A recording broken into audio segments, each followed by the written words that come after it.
You know, guys, I had the full intention of doing Bleach today. No joke, I really did. I sat down, I was about to start recording it. But then I thought to myself, you know what? Let me watch Mushoku Tensei real quick, you know? Let me watch it now so I have some time to digest it in my head for tomorrow's video. And then I saw that beautiful, sad opening song. And I thought to myself, maybe Bleach can wait till tomorrow. Wow, man. I literally said that aloud watching the opening. Just wow. It's actually incredible looking. And Sylphy. Sylphy, man. We'll leave it at that for right now. So let's just get straight into it and talk about Mushoku Tensei Season 2, Episode 5 today, because I really enjoyed this episode. So our episode begins today with Rudeus and Elise making it to Ranoa Magic Academy, as Rudeus wants to immediately go and meet Janice here. Now, Elise actually wants to go with him. Because she has an interest in magic, you might ask? No! Because she has an interest in boys Rudeus' age, of course. Like, that isn't the most questionable, police, open up, kind of statement you could say. But, okay, why not? But we actually have an explanation on why she's a damn succubus, guys. Because it turns out on the trip here, Rudy learned that she bangs dudes left and right. Because her curse will kill her unless she sleeps with men on the regular. And I'm just gonna say it, guys. I don't know who put that curse on her. But yo, what a fucking curse. And I do actually want to talk about the opening right here for a second, guys, again. And just how absolutely beautiful it is. I understand why they wouldn't show it until now, obviously, because of all the content that's in it. It obviously shows the academy. But why does it feel sad? It feels like there's a sadness throughout this opening. Especially with the visual of what appears to be Sylphy disappearing from Rudeus. I know better with this show, guys. I know better that this show can get very sad very quickly. So now I'm a little worried. Only time will tell, but regardless, beautiful opening. But it's as we transition to our next scene, we see Rudeus meeting up with Genius, the person that invited him to the academy. As he tells Rudeus, I never expected you to be here so soon, I have to admit. So, since you've come, can I take that as you want to enroll here? As Rudy tells him, well, I'd love to learn, investigate, and accomplish a number of things. Like fixing my dick, for instance. And I think this would be the best place to do that.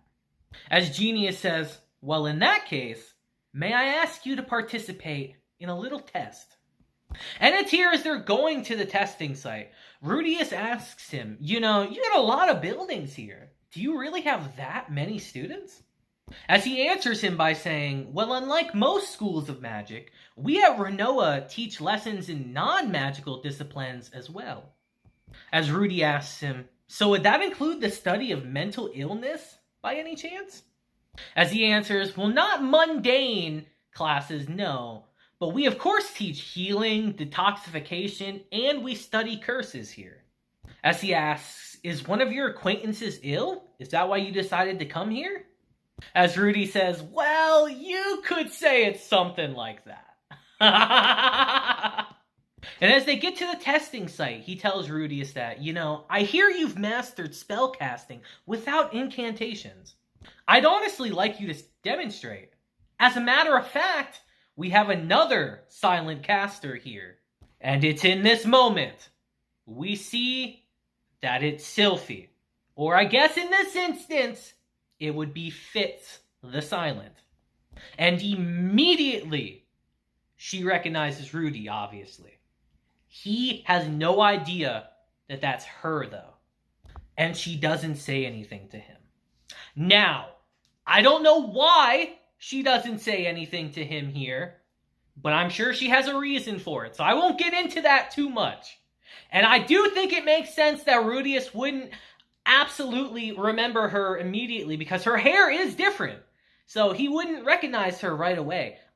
He doesn't know why her hair changes colors. I don't even know why her hair changed colors, guys. So it makes sense that he doesn't recognize her here, at least right now. And it's here we learn that the test is going to be a mock fight without incantations.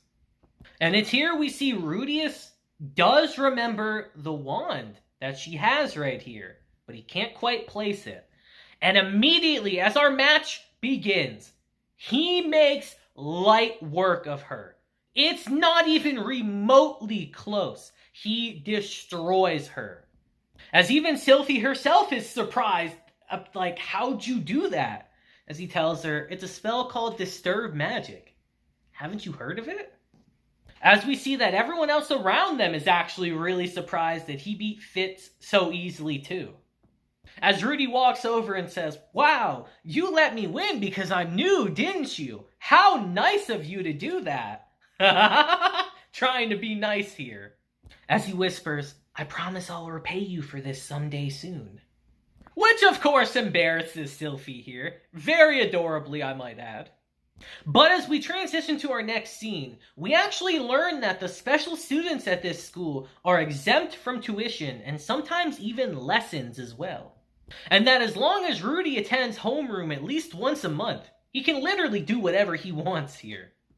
But he's also responsible for anything he does off campus, which makes sense, honestly. As he even notes that he's more of a researcher right now than a student, which is pretty true, actually. As we actually see that Elise is attending the school as well. And bruh, someone get this temptress out of here.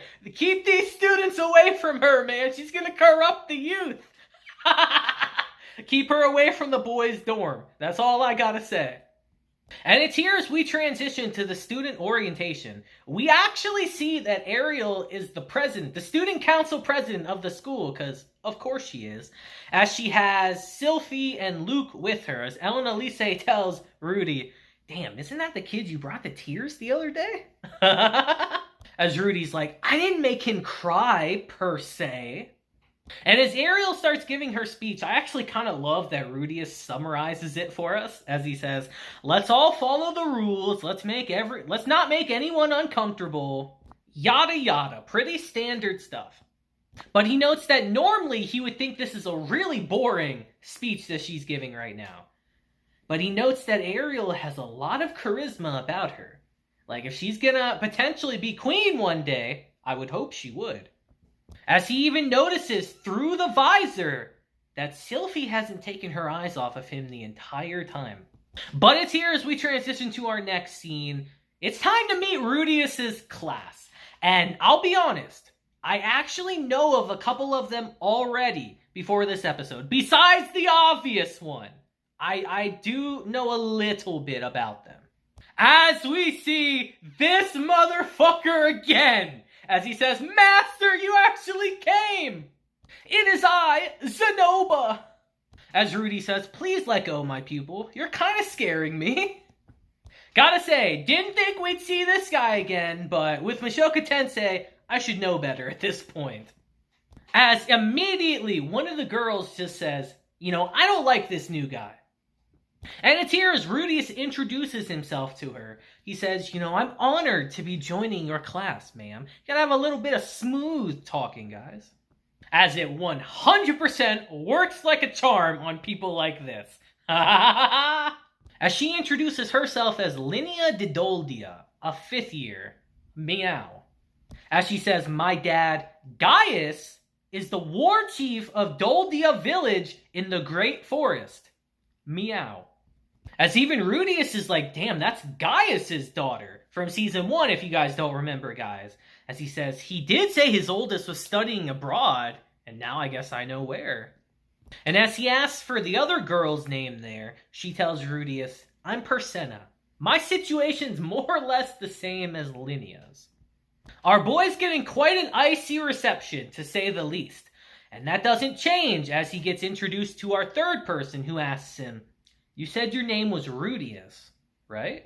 And as he says yes, he gets told, I'm Cliff Grimoire, magical genius.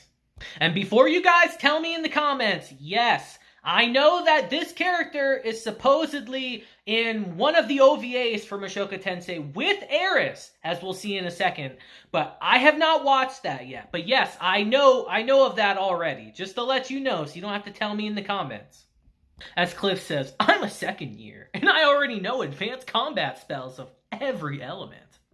As Rudy tells him, yeah, I guess that's impressive, man. And he says, don't get a big head, SOB. And then asks Rudeus, you're a swordsman as well as a mage, aren't you? As Rudeus tells him, I dabble, but who told you that information? As he tells Rudy, Eris did. And our boy, you can see the panic on his face instantly. As he asks if she's here, and Cliff says, of course she's not. And as Rudy tries to ask another question, he's immediately shut out, ending our conversation. But as Zenobu comes over to him, he says, well, the only person left in our class is Miss Silent, but I can't say whether she'll show up today or not. As he tells Rudy that she's exempt from even the monthly homeroom, and she seems to spend all her time in her laboratory. And I imagine we'll meet her soon enough. She's probably the black-haired girl that we saw at the end of last week's episode. Again, we'll meet her soon enough, I'm sure. And it's here we see our boy Rudy going to the library here as he says, well, if the man god said that if I want to make my you-know-what big again, I should study the teleportation incident of Fitoa. And as he ends up looking around this library, he runs into Sylphy again. As he tries to apologize for the other day, but she tells him, nah, don't worry about it. Rudeus is your name, right? I don't know it at all. What brings you to the school? As he tells her that I'm actually looking into the mass teleportation incident. And says, you know, I used to live in the Fitoa region myself until a disaster sent me to the demon continent. Which of course she freaks out about like any normal person would. As Rudy says, yeah, the journey home took me 3 years. My family seems to have been found in that time, but one of my old friends is still missing. Wonder who that is, guys. She knows, guys, as she asks, oh, did you come to this school to investigate that? As he tells her, yes. Conveniently leaving out the erectile dysfunction bit, by the way. As she tells him that, you really are incredible, aren't you? She knows he's doing it for her. And as she's leaving, she tells him, if you're interested in teleportation, read Animus's Exploring the Teleporter Labyrinth. It's a narrative account, but it's clearly written. As Rudy's just like, wow, that was nice. I'm surprised he's not holding a grudge after that test. I wonder why, guys. I wonder why.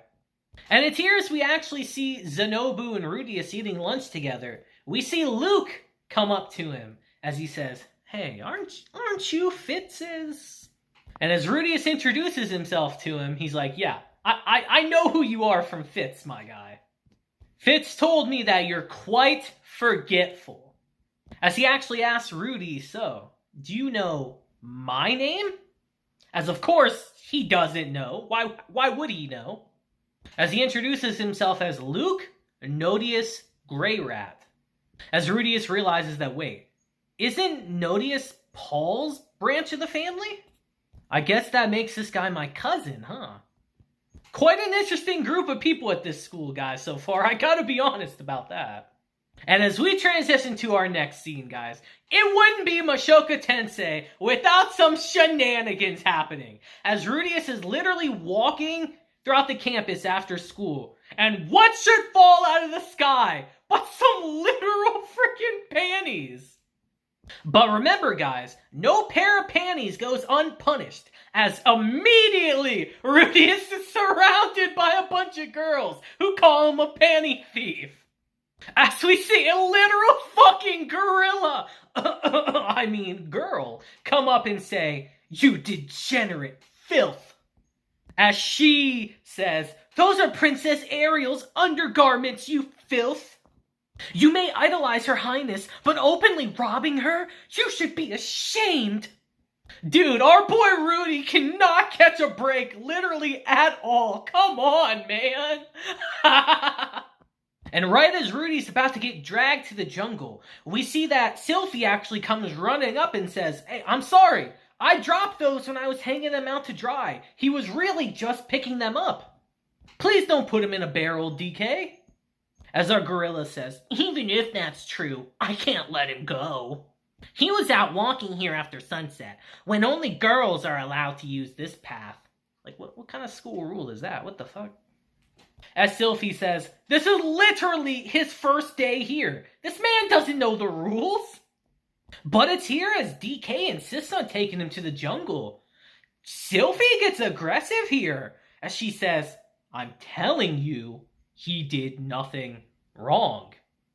Take your hands off of him." Or would everyone prefer to take a trip to the infirmary instead? Gotta say, I like this Sylphy, guys. I'm a fan. And as they all leave, Sylphy says, "Honestly, Galidia never listens." What a fucking perfect name. Galidia. And as we transition to our next scene and we see Sylphy healing him, we have a little bit of an intimate moment, actually. As she says, "Sorry, you only got in trouble because I dropped those panties." True, miss, true. As Rudy says, "Thanks for the help regardless. I don't know what would have happened if you hadn't been there. He'd have been taken to the jungle." As she says, "Don't mention it. Anyone would have done the same." But Rudy thinks, would they really, though? As Rudy thinks, wow, what an amazing guy this is that I've never met before ever in my life, not even once. As he says, "Fitz, I truly do appreciate your help." And Sylphy just smiles at him and says, "You know, it feels so strange hearing you thank me." And as Rudy asks why, she tells him, "I won't tell." Literally just teasing him at this point. And it works like a charm, actually. And with that actually very adorable scene, our episode ends. I gotta be real, guys.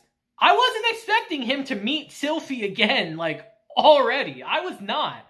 But she is hiding her identity, to be fair. I don't know why yet, but again, I'm sure it will get explained, so I'm in no rush to find out. I kind of want to enjoy her messing with him, honestly. It's kind of fun. But yeah, guys, this school is very interesting. I didn't know they let gorillas in here, but I guess this is a multi-raced world after all, so it makes sense. Man, this arc's going to be kind of fun, isn't it? I already get that feeling, guys. I can't wait for next episode. So I'd love to hear how you guys feel about this one down in the comments. But until next time, guys, I hope you guys have a great day, week, month, and year. And until then, deuces, have a blessed day, and I will see you guys next time. Deuces.